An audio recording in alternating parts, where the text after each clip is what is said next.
What's up everyone? It's Dani. And Nick. Today we're going to be talking about the best things to see and do on the island of Maui. If you're coming from our Big Island video and you're traveling like us, we went from the Big Island to Maui to Oahu. Traveling from the Big Island to Maui, we took a plane that was about 30 minutes. Literally the second you go up, you come back down. It was super fast and it was pretty cheap to fly with Hawaiian Airlines. Maui is way more touristy and expensive than the Big Island. If you want something more laid back and more like a lifestyle, the Big Island would be for you. If you want that luxurious, expensive, touristy place, then Maui would be for you. Our number one recommendation for both of our favorite thing on Maui was the Road to Hana, which you wouldn't need a car for unless you took a private tour. There were buses that went, but it would be way different and you have a better experience when you have control of what you can spend more time doing because there are so many things to see on the Road to Hana. The main attraction on the Road to Hana is like all the waterfalls. There's,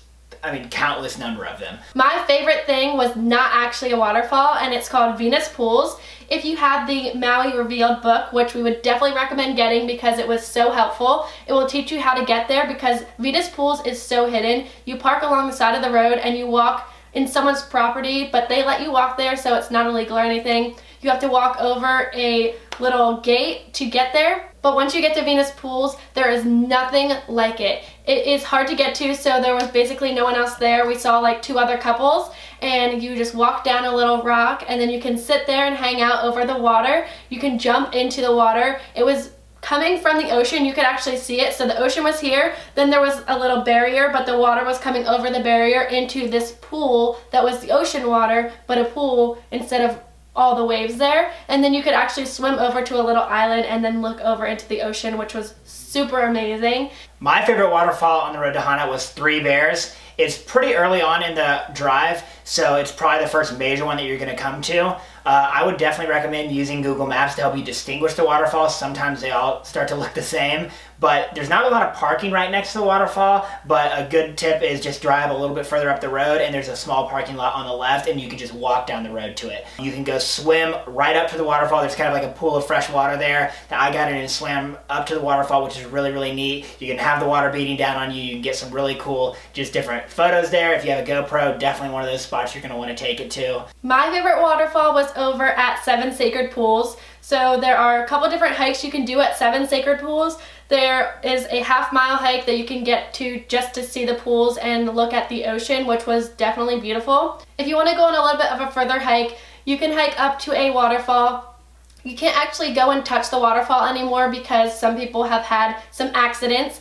And there is a sign that says that you will get fined if you pass that sign. We heard that some people do pass the sign and that it's perfectly fine if you go over there, but we did not do that. We stayed at the sign and just looked at the waterfall and it was still beautiful. It's so giant. It was like 2,500 feet. We did see some older people struggling with the hike, so it definitely depends on your fitness ability, but for the standard person, it's doable. One of the cool things that you will see during the hike is you go through a bamboo forest, which is really neat. There's probably like a half mile where you're all in a bamboo forest, and while we were there, they were putting down a new walkway, so it's not going to be quite as slippery and things like that. The best stop on your drive to Hana is to go to Coconut's Ice Cream. It's pretty iconic, and it is in the Maui Revealed book. That's how we found out about it. It has vegan ice cream if you're into that.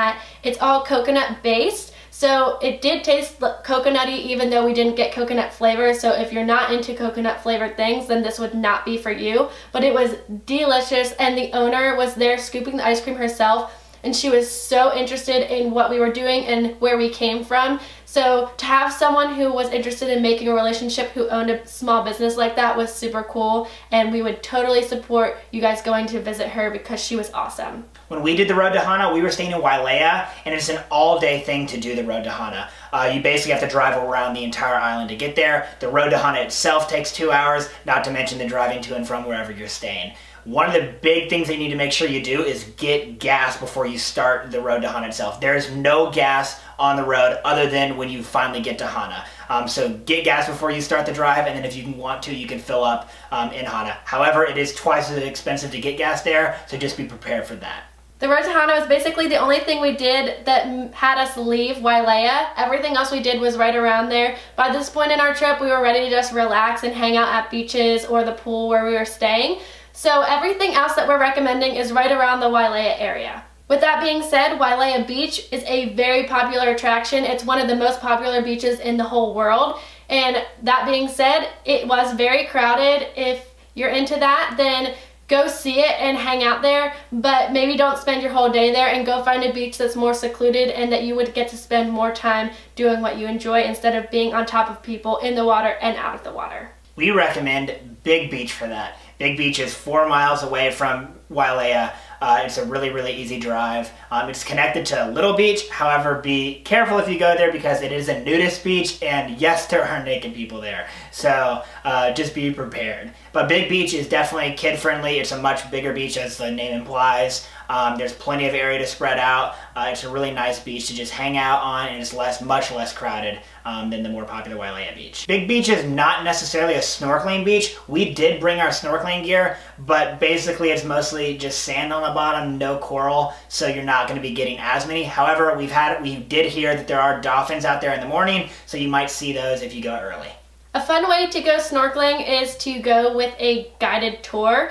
They took us to the Molokini Crater, which is very popular to go snorkeling. We went with the company Four Winds, and they provided lunch and drinks, which was really nice, so you didn't have to worry about anything.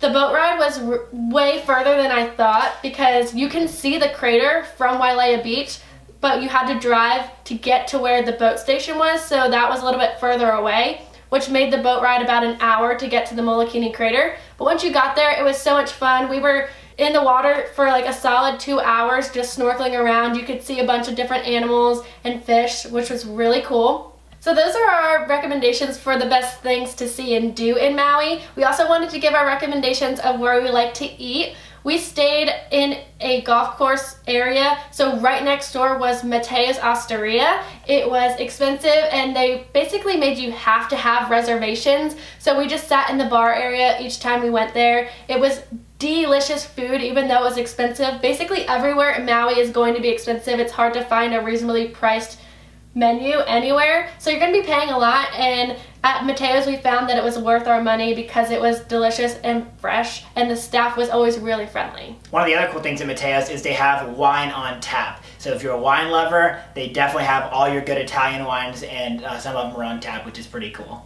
Another cool place were the shops at Wilaya. It was an outdoor strip mall where there were clothing shops, jewelry shops, anything that you could want, but there were also really good restaurants, and our favorite was the Pint and Cork. The staff was so extremely friendly, willing to give us different options to taste if we were interested in trying a different drink, or they gave us suggestions on what to order for our meals each time, and then they even helped us find things around the town to do that we wouldn't have normally found. So we loved Pint and Cork, and we went there multiple times, and they were open for breakfast on the weekends and showed the football games, which was so fun to do as well. Our all-time favorite meal at the Pint and Cork was the pork bowl. It was so good. I actually got it the first night that we arrived in Maui, and then we kept going back to get it because it was so good. It had like pork, 2 eggs in it, rice, and a few other things, but it is the weirdest combination that you could ever think of, so which made it so good because you've never had anything like it, because who would think to put eggs in a pork thing, not for breakfast, which Nicholas actually did have it for breakfast the one time. So those are our recommendations and tips for what to do while you're in Maui. If you have any questions about the island of Maui or traveling from the Big Island to Maui, anything in general, please leave them in the comments below. Don't forget to give this video a thumbs up and subscribe to our channel, and we'll see you next time. Bye! Bye.